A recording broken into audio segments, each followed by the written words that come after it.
Cricket के मैदान पे लड़ाई होने के बाद जो बदला लिया जाता है उसका मजा ही कुछ और होता है। और आज बात करेंगे 10 ऐसे ही बदलों की। मेरे हिसाब से सबसे खतरनाक रिवेंज नंबर 3 है, बाकी आप खुद ही देखकर डिसाइड कर लीजिए। The Kings revenge.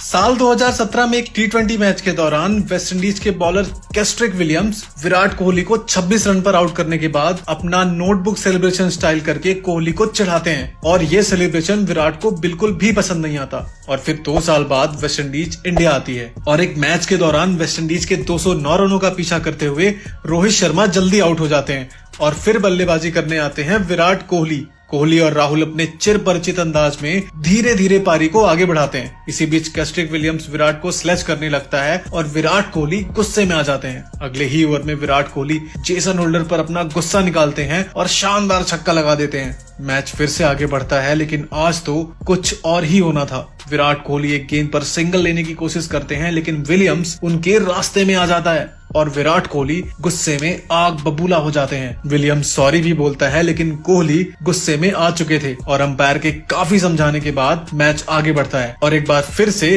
कैस्ट्रिक विलियम्स का गुस्सा जेसन होल्डर पे निकलता है। विराट कोहली एक शानदार छक्का लगाने के तुरंत बाद फाइन थर्ड मैन के ऊपर से एक चौका भी जड़ देते हैं और हर चौके के बाद विलियम्स को गाली भी देते हैं। अगले ओवर में जैसे ही विलियम्स बॉलिंग के लिए आता है, विराट कोहली उसके सर के ऊपर से एक शानदार चौका जड़ देते हैं। विलियम्स और कोहली के बीच एक बार फिर से स्लेजिंग होती है, लेकिन अब तक तो विराट कोहली अपने रौद्र रूप में आ चुके थे। अगली ही बॉल पे विराट कोहली बॉटम हैंड का यूज करके एक शानदार छक्का जड़ देते हैं और छक्का जड़ते ही कोहली नोटबुक स्टाइल में नोट करते हुए अपना बदला पूरा कर लेते हैं और ये बता देते हैं कि बेटा तुम हो हारमोनियम और हम हैं तुम्हारे अब्बा, हमेशा बजाते रहेंगे। कैस्ट्रिक विलियम्स को विश्वास ही नहीं हो रहा होता कि उसके साथ क्या हो गया। विराट कोहली पूरे मैच में कैस्ट्रिक विलियम्स की ठुकाई जारी रखते हैं और इंडिया 207 रनों का टारगेट मात्र 18 ओवरों में चेस कर लेता है। अब आता है रिवेंज ऑफ द सेंचुरी। क्या आपने कभी क्रिकेट के भगवान कहे जाने वाले सचिन तेंदुलकर को गुस्सा होते हुए या फिर गाली देते हुए देखा है? यकीनन नहीं, लेकिन ये वाकया देखकर आप कहेंगे कि सचिन से पंगा लेना सबके बस की बात नहीं। साल 2000 में हो रहे एक मैच के दौरान सचिन बल्लेबाजी कर रहे थे और सामने थे ऑस्ट्रेलिया के महान बॉलर ग्लेन मैकग्रथ। मैकग्रथ के बारे में कहा जाता था कि ग्लेन मैकग्रथ ओवर की 6 की 6 गेंद एक ही टप्पे पे फेंक देते थे और ऐसा करने वाले वो दुनिया के इकलौते बल्लेबाज थे। मैच के दौरान मैकग्रथ की एक गुड लेंथ गेंद सचिन की कोहनी में लगकर उनके प्राइवेट पार्ट्स में लग जाती है और ओवर कॉन्फिडेंट मैकग्रथ सचिन को खतरनाक लुक देता है, जैसे मानो कह रहा हो कि सचिन उसके आगे कुछ भी नहीं। लेकिन सचिन को क्रिकेट का सबसे बड़ा भगवान यूं ही नहीं कहा जाता। इस घटना के बाद सचिन दर्द में दिखाई देते हैं और फिजियो को बुलाकर उनका ट्रीटमेंट किया जाता है। ट्रीटमेंट के बाद आते ही सचिन अगली ही बॉल पे अपना बल्ला फेंक देते हैं और ball third man boundary line के बाहर 6 रनों के लिए चली जाती है। इस मैच में सामने गेंदबाजी कर रहे थे मैग्रा, तो वहीं अंपायरिंग कर रहे थे स्टीव बकनर,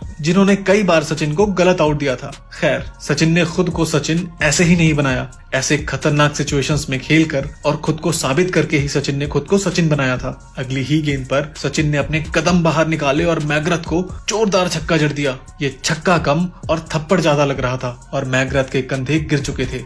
ये वो दौर था जब फास्ट बॉलर्स को कदम निकाल के मारने के बारे में बैट्समैन सोचा भी नहीं करते थे और यहाँ पर तो सामने मैकग्रथ था। अगली ही बॉल पर सचिन ने फिर से कदम निकालकर एक शानदार चौका जड़ दिया और खेल पूरी तरह से पलट चुका था। जिन बॉल्स को दूसरे बैट्समैन पूरी रिस्पेक्ट के साथ डिफेंड किया करते थे, उन्हीं बॉल्स को सचिन दौड़ा दौड़ा कर मार रहे थे। काफी पिटाई होने के बाद मैकग्रथ ने सचिन को एक बाल बीट करवाई और सचिन ने छूटते ही मैकग्रथ को भर भर कर गालियां दी और दोनों के बीच बहस भी हुई और अब सचिन गुस्से में बौखला चुके थे। मैकग्रथ ने अगली बॉल फिर से वही सेम बॉल डाली, लेकिन इस बार सचिन बॉल को लेकर घूम गए और एक बहुत ही खूबसूरत छक्का जड़ दिया और गेंद स्टेडियम के बाहर जा गिरी। और ये बदला देख सारे इंडियन फैंस खुशी से नाचने लगे। छक्का इतना ज्यादा खूबसूरत था कि आप जितनी बार भी छक्के को रिप्ले करके देखो, आपका जी नहीं भरेगा। और उस दौर में स्टेडियम के बाहर छक्का मारना इतना आसान नहीं होता था। इस मैच में मैकग्रथ की पिटाई का दौर यूं ही चलता रहा और सचिन ने साबित कर दिया कि मैकग्रथ, तुम अगर ग्रेट हो तो मैं ग्रेटेस्ट हूँ। नेक्स्ट है when Venkatesh give it back. 1996 के वर्ल्ड कप क्वार्टर फाइनल में भारत और पाकिस्तान आमने सामने थे और पहले बैटिंग करते हुए भारत ने 288 रन बना दिए थे और अब पाकिस्तान को ये मैच जीतने के लिए तगड़ी बैटिंग करने की जरूरत थी और हुआ भी कुछ ऐसा ही। पाकिस्तान की ओर से आमिर सोहेल ने मैदान के चारों ओर बाउंड्रीज की बारिश कर दी और 50 रन पर पहुंच गए। तभी उन्होंने वेंकटेश प्रसाद की एक बॉल पर कवर रीजन में बाउंड्री लगा दी। सोहेल इतने कॉन्फिडेंट हो गए थे कि उन्होंने वेंकटेश प्रसाद को बैट के इशारे से कहा कि वो फिर से उन्हें कवर रीजन में बाउंड्री मारेंगे। प्रसाद ने उस समय तो कुछ नहीं कहा, लेकिन अगली बॉल उन्होंने बैक ऑफ द लेन डाल दी। सोहेल ने अपने एग्रेशन में उसे एक बार फिर से मारने की कोशिश की, लेकिन बॉल बैट से मिस होकर सीधे स्टंप्स पर लगी और उसके बाद तो वेंकटेश प्रसाद के साथ सारे इंडियन फैंस खुशी से झूम उठे और वेंकटेश ने उसे पवेलियन का रास्ता दिखा दिया। अब आता है सचिन वर्सेस ओलंगा।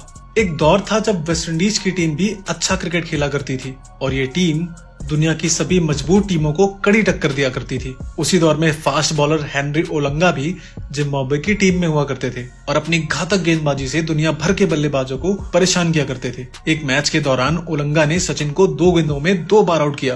पहली गेंद नो बॉल थी, फिर एक बाउंसर को सचिन ने रोकने की कोशिश की, लेकिन बॉल सचिन के बल्ले से लगकर फील्डर के पास चली गई और सचिन को आउट करने के बाद 23 साल के हेनरी ओलंगा उन्हें घूर कर सेलिब्रेट करने लगे। सचिन बिना कोई रिएक्शन दिए ही मैदान से चले गए और इसके बाद अगला मैच 2 दिन बाद होना था। ये था फाइनल मुकाबला जो कि जिम्बाब्वे और भारत के बीच ही खेला जाना था। मैच से पहले के करीब 36 घंटे सचिन के लिए आसान नहीं थे। बताया जाता है कि वो ठीक से सो भी नहीं पा रहे थे और अगले ही मैच में मास्टर ब्लास्टर को अपना हिसाब बराबर करने का मौका मिल गया। मैदान पर शांत रहने वाले सचिन ने इस मुकाबले में बेहद आक्रामक बल्लेबाजी की और ओलंगा की ऐसी लय बिगाड़ी कि ओलंगा का करियर ही खत्म हो गया। इससे पहले वाले मैच में जिस ओलंगा का खौफ था उसे सचिन ने खत्म कर दिया था। ओलंगा ने 6 ओवर में 50 रन दिए, वहीं सचिन 92 गेंदों पर 124 रन बनाकर नाबाद रहे और भारत ने यह मैच बिना कोई विकेट गंवाए जीत लिया। आज तक जिस भी गेंदबाज ने सचिन को परेशान किया है उसकी क्लास उन्होंने मैदान पर जरूर लगाई है, वो चाहे शेन वॉर्न हो, मैकग्राथ हो या फिर ओलंगा। अगला है श्रीशांत वर्सेस आंद्रे नेल। ये कहानी है साल 2006 के साउथ अफ्रीका टूर की। जोहान्सबर्ग टेस्ट के दौरान साउथ अफ्रीका की कंडीशन काफी खराब थी और उनके बॉलर्स भारत को जल्द से जल्द आउट करने की कोशिश कर रहे थे। पिच पर भारत की ओर से आखिरी जोड़ी थी श्रीशांत और वीआरबी सिंह की। अब हुआ कुछ यूं कि साउथ अफ्रीका के fast bowler Andre nail bowling करने आए और श्रीशांत को पहली बॉल करने के बाद उनकी ओर बढ़ते हुए उन्होंने श्रीशांत से कुछ कहा। श्रीशांत को नेल का ये बिहेवियर बिल्कुल भी पसंद नहीं आया और उन्होंने अगली ही बॉल पर आगे बढ़कर नेल को एक करारा छक्का लगाकर तुरंत नेल से बदला ले लिया। उसके बाद श्रीशांत ने जो डांस करके उसके मजे लिए वो देखने लायक था और ये क्रिकेट का सबसे स्वीटेस्ट रिवेंज था। अब आता है हरभजन वर्सेस अख्तर। साल 2010 के एशिया कप में भारत और पाकिस्तान आमने सामने थे और भारत को आखिरी 2 ओवर्स में जीत के लिए 16 रन चाहिए थे। सुरेश रैना के 6 की बदौलत जीत की इक्वेशन 7 बॉल पर 7 रन पर आ गई थी और स्ट्राइक पे थे हरभजन सिंह। 49th ओवर की लास्ट बॉल पर शोएब अख्तर एक शॉर्ट बॉल फेंकते हैं जो हरभजन पूरी तरह से मिस कर जाते हैं। इसके बाद शोएब हरभजन से कुछ कहते हैं और दोनों में जुबानी जंग देखने को मिलती है। इसके बाद ही लास्ट ओवर की दूसरी बॉल पर रैना रन आउट हो जाते हैं और भारत के लिए जीतना थोड़ा टफ हो जाता है। पर हरभजन सिंह ने मैच की सेकंड लास्ट बॉल पर मोहम्मद आमिर को एक करारा छक्का जड़ दिया और इस इंटेंस राइवलरी का ये मैच भारत के नाम कर दिया और इसके बाद शोएब अख्तर की शक्ल देखने लायक थी।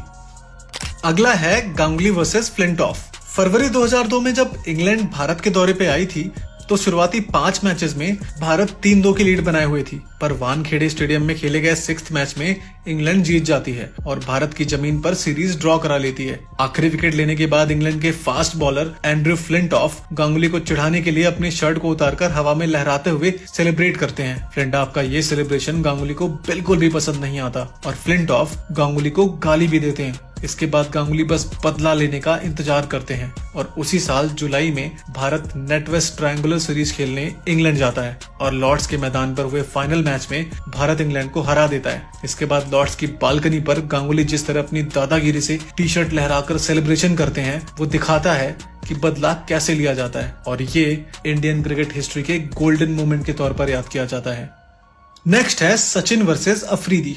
पाकिस्तान के धुआंधार बैट्समैन शाहिद अफरीदी को तो आप अच्छे से जानते हैं। उन्हें सिर्फ एक तरह से ही खेलना आता है और वो है अटैक। एक बार भारत की ओर से सचिन तेंदुलकर बॉलिंग कर रहे होते हैं और अफरीदी उनकी बॉल पर खूब चौके मार रहे होते हैं। तभी विकेट के पीछे से मास्टरमाइंड धोनी का दिमाग चलता है और वो सचिन को वाइड की ओर बॉल फेंकने के लिए कहते हैं। धोनी जान चुके थे कि अफरीदी एक बार फिर से आगे बढ़कर शॉट खेलने जाएंगे और हुआ भी कुछ ऐसा ही। अफरीदी एक बार फिर आगे बढ़कर कवर की ओर मारने जाते हैं पर वाइड बॉल को कम्प्लीटली मिस कर देते हैं। इधर धोनी पीछे से उनकी स्टंपिंग कर देते हैं और बेचारे अफरीदी को पवेलियन जाना पड़ता है। इंडिया और ऑस्ट्रेलिया के बीच हो रहे एक ओडीआई मैच के दौरान ऑस्ट्रेलियाई पेसर्स एमएस धोनी पर बाउंसर्स की बारिश कर रहे थे। उसी दौरान बेन हिल्फेनहाउस की एक बॉल धोनी के हेलमेट पर लगती है। इससे धोनी काफी गुस्से में आ जाते हैं। तभी मिचेल जॉनसन की एक बॉल पर धोनी एक सिंगल लेने की कोशिश करते हैं पर जॉनसन रास्ते से नहीं हटते हैं, जिससे धोनी को सिंगल पूरा करने में देर लगी और वो रन आउट हो जाते। लेकिन धोनी उल्टा जॉनसन को ही धक्का देते हुए क्रीज पर पहुंच जाते हैं, पर धोनी रन लेते टाइम नीचे गिर जाते हैं और बहुत ज्यादा गुस्से में नजर आते हैं। उसके बाद फिर जॉनसन उनसे कुछ नहीं कहते और फिर ऑस्ट्रेलिया ने देखा धोनी का विकराल रूप, जहां धोनी ने उनका गुस्सा हर बॉलर पर निकाला और ऑस्ट्रेलिया के बॉलर की दिल से जो पिटाई की, भाई पूछो मत, मजा ही आ गया। अब हमारे माही भाई को गुस्सा दिलाओगे तो यही होगा ना। अब आता है युवराज वर्सेस फ्लिंटॉफ। जब बात रिवेंज लेने की आती है तो युवराज सिंह से बेहतर रिवेंज आज तक किसी ने नहीं लिया। 2007 टी20 वर्ल्ड कप में इंग्लैंड के खिलाफ मैच के 18वें ओवर में युवराज और फ्लिंटॉफ के बीच लड़ाई हो जाती है और ये आग फ्लिंटॉफ की ओर से ही लगाई गई थी और फ्लिंटॉफ युवराज को जान से मारने की धमकी देते हैं। युवराज इसके बाद बहुत ही गुस्से में आ जाते हैं और इस गुस्से के बीच उनके सामने बेचारे स्टुअर्ट ब्रॉड फंस जाते हैं। पारी के 19वें ओवर में युवराज सिंह 6 गेंदों पर 6 छक्के लगा देते हैं और टी20 इंटरनेशनल में ये कारनामा करने वाले पहले बल्लेबाज बन जाते हैं। इसके बाद फ्लिंटॉफ के लास्ट ओवर में भी उन्हें एक करारा छक्का पड़ता है और शायद इससे बेहतर रिवेंज हमें कभी और ही देखने को मिले। दोस्तों, इनमें सबसे अच्छा रिवेंज आपको कौन सा लगा, कमेंट करके जरूर बताना।